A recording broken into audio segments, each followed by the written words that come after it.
Thank you. I just want to follow up on my colleague's question here. If the United States is not analyzing the sort of impact on the ground, how can you be confident that the laws of war are not being broken? When I say analyzing, I mean, it's not like we're creating a stack of PowerPoint slides every day on every operation that the Israelis are conducting. These are their operations. Now, we're in constant communication with them. And so the sense we get from how they're doing is from our communications with them. But we aren't, I couldn't, produce a set of sheets for you. Have been killed. We don't have, feel confident in the number of civilians that have been killed. we can't independently verify to a person how many have been killed. We know that many, many thousands have been.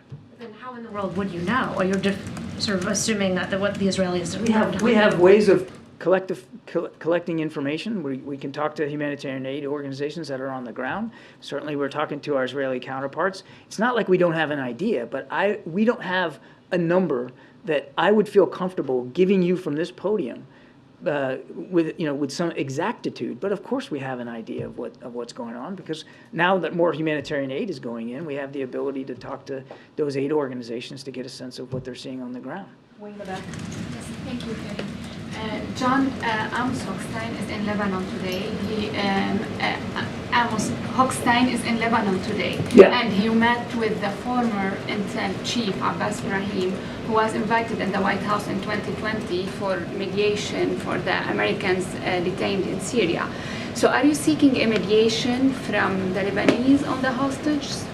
I don't have much more detail about Amos's agenda. He is in the region. He frequently travels to the region, and we certainly look forward to hearing from him. What he's learning from his discussions.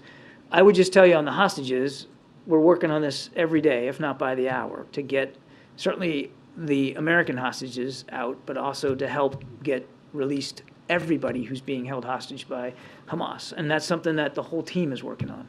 And one second question to follow up on Brian's question. When yesterday the Israeli Prime Minister contradicted what Secretary Blinken said in the Hill. He said that you don't see Hamas ruling Gaza, you don't see Israel ruling Gaza. Also, we saw this public disagreement between Secretary Blinken and two Arab foreign ministers in a press conference in Jordan.